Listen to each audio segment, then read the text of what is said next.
नमस्कार दोस्तों, स्वागत है आपका तब की खबरों में। हम आपके लिए लेकर आए देश दुनिया की बड़ी और मुख्य खबरें। दिल्ली के कई हिस्सों में सोमवार को आसमानी से गरज के साथ बारिश की हल्की फुहार देखने को मिलेगी, जिसके कारण मौसम और भी सर्द हो जाएगा। हालांकि बारिश इतनी तेज नहीं थी कि तापमान में तेजी से गिरावट आ सके और इसके बाद शीतल लहर का अलर्ट जारी किया है। वहीं 7 जनवरी को यहाँ से तापमान से गिरा।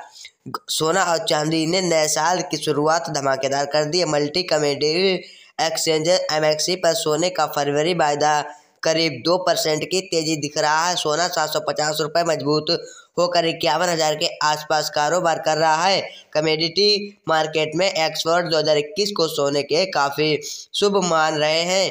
कई एक्सपर्ट्स का कहना है कि सोना 2021 में 66,000 तक, तो चांदी भी 1 लाख रुपए प्रति किलो तक पहुंच जाएगी। तो दोस्तों देखिए ऐसी की एक और बड़ी खबर।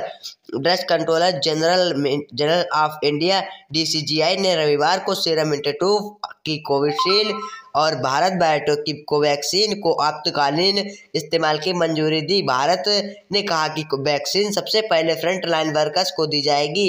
इस बीच अमेरिका से चौंकने वाला आंकड़ा सामने आया, जहां बड़ी संख्या में हेल्थ और फ्रंट लाइन वर्कर वैक्सीन लेने से इनकार कर रहे हैं। न्यूज एजेंसी NNI ने सूत्रों के हवाले से बताया कि आयकर विभाग बेनामी संपत्ति मामलों में कांग्रेस महासचिव प्रियंका गांधी वाड्रा के पति रॉबर्ट वाड्रा ने पूछताछ कर रही वाड्रा की फार्म सनलाइट हॉस्पिटलिटी पर राजस्थान की बीकानेर की हरियाणा में हरिदाबाद में जमीन घोटाला करने का आरोप है।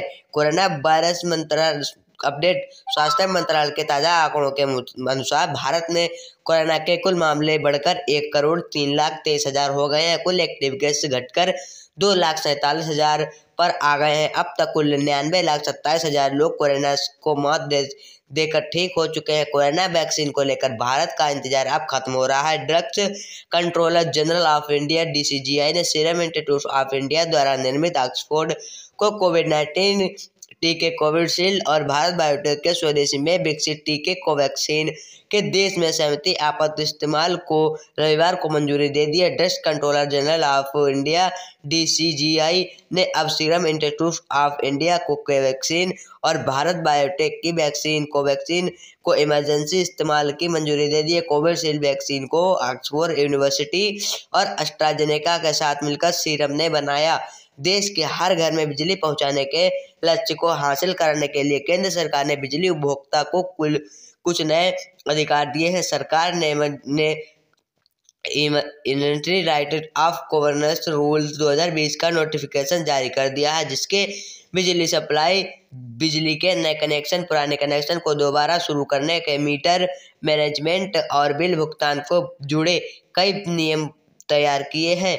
ऐसा पहली बार हुआ है जब बिजली उपभोक्ता के लिए मानक तय किए गए हों। आंदोलन किसानों और सरकारों के बीच दिल्ली के विज्ञान भवन को चल रही 7वें दौर की बातचीत खत्म हो गई है। किसान नेता राकेश सिंह टिकैत ने कहा कि बैठक के केंद्र के तीनों कृषि कानूनों पर बातचीत हुई। MSP पर सरकार ने कहा कि यह 8 जनवरी को बात करेगी।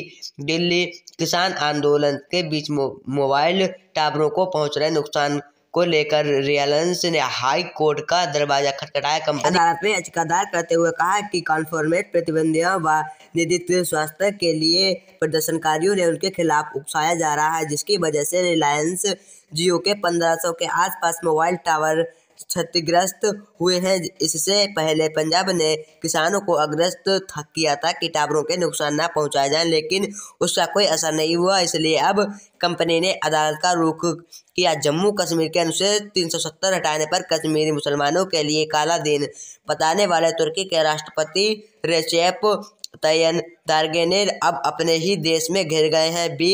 बीगर मुसलमानों को चीन प्रत्यार्पित करते हुए समझौते पर तुर्की के लोग उसे विरोध कर रहे हैं। लोगों का कहना है कि तुर्की की संसद पर समझौते की मंजूरी ना दे, वरना चीन की बीगर मुसलमानों पर अत्याचार बढ़ जाएगा। तो दोस्तों आज के लिए इतना ही होते हैं। बने रहिए हमारे साथ, हम आपको हर घंटे की खबर देंगे और हमारे चैनल को लाइक और सब्सक्राइब जरूर कीजिए दोस्तों, जिससे हमको बड़ी से बड़ी खबर देख